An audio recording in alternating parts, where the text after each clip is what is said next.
We are in Chapter 2 of Brotherhood of Darkness, and this is video number 4. The Bilderbergers.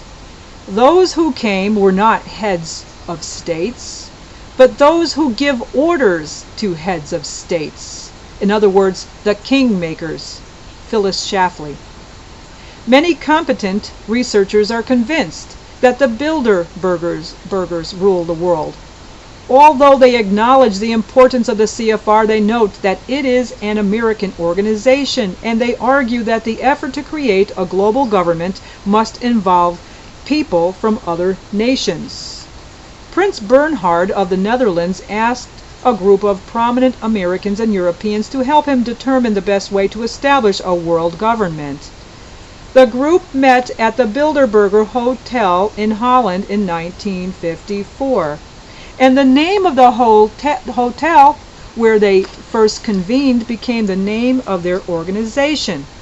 The Bilderbergers have met once or twice a year ever since. The first edition of Phyllis Schlafly's book, A Choice Not an Echo, was published in May 1964. Therein she described the secretive nature of the group. Several years ago, the author of this book stumbled on clear evidence that very powerful men actually do meet to make plans which are kept secret from American citizens. While visiting at Sea Island, Georgia, this writer discovered the details of a secret meeting on nearby St. Simon's Island, Georgia, held at the King and Prince Hotel, February 14, 1957. The most elaborate precautions were taken to prevent Americans from knowing who attended this secret meeting or what transpired there. The participants at the St. Simon's meeting were some of the biggest names in American politics, business, and the press.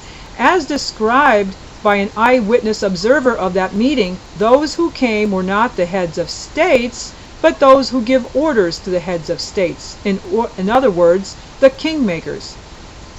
Officially called the Bilderberger Group, the U.S. kingmakers were joined on St. Simon's Island by a similarly select assortment of foreigners. The titular head of this secret group was Prince Bernhard of the Netherlands. Why aren't the meetings of the Bilderbergers ever mentioned in the media? Because members of that organization control most of the major media outlets in the United States and Europe. Only a very powerful group can conceal its existence. Are the Bilderbergers the major force behind the effort to establish a world government? The Trilateral Commission. The Trilateral Commission is intended to be the vehicle for multinational consolidation of the commercial and banking interests by seizing control of the political government of the United States. Senator Barry Goldwater.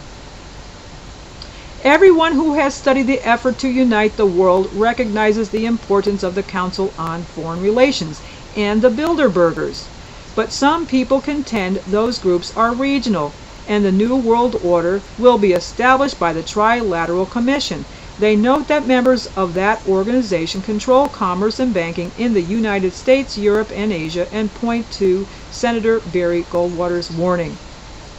The implications in Governor Rockefeller's presentation have become concrete proposals advanced by David Rockefeller's newest international cabal, the Trilateral Commission. Whereas the Council on Foreign Relations is distinctly national in membership, the Trilateral Commission is international. Representation is allocated equally to Western Europe, Japan, and the United States. It is intended to be the vehicle for multinational consolidation of the commercial and banking interests by seizing control of the political government of the United States. Here we learn the Trilateral Commission intends to consolidate control over the commercial and banking interests of the world by seizing control of the political government of the United States. That is an incredible statement. You would think that every American would be aware of it, but tragically, that is not the case. Is the Trilateral Commission behind the current effort to create a new world order? The Club of Rome. A small cadre of obscure international bureaucrats are hard at work devising a system of global governance that is slowly gaining control over ordinary Americans' lives. Maurice Strong, a 68-year-old Canadian, is the indispensable man at the center of this creeping UN power grab. National Review Magazine. Some conspiracy theorists believe that European royalty are behind the current effort to unite the world. They acknowledge the importance of the groups cited, but they claim the King and Queen of Spain and the Queen of the Netherlands are working with members of the Club of Rome to create a world government under the control of the monarchs of Europe. Some of the wealthiest and most powerful men in the world belong to the Club of Rome. In 1999, their internet site stated that their objective is to act as an international, non-official catalyst of change. The internet site continued. Another new development was the decision to invite prominent world figures who share the club's concerns to become honorary members. Although their positions may prevent them from taking a public stance, as in the case of the Queen of the Netherlands or the King and Queen of Spain, they can and do give valued moral support. Among the others are former President Gorbachev, former President Richard von Weizsäcker of Germany, and the first president of newly democratic Czechoslovakia, Václav Havel, President Arpad Gonc of Hungary, President Carlos Menem of Argentina, and the Nobel laureates Ilya Prigogine and Lawrence Klein. I might be massacring those names there a little bit. Here we see European royalty working with the financial and political leaders of the world as an international, non-official catalyst for change.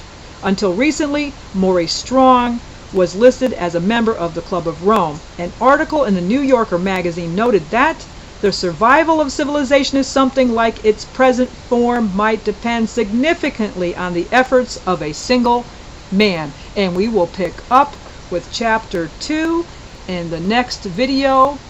We are in Brotherhood of Darkness. I hope you continue with me in this book.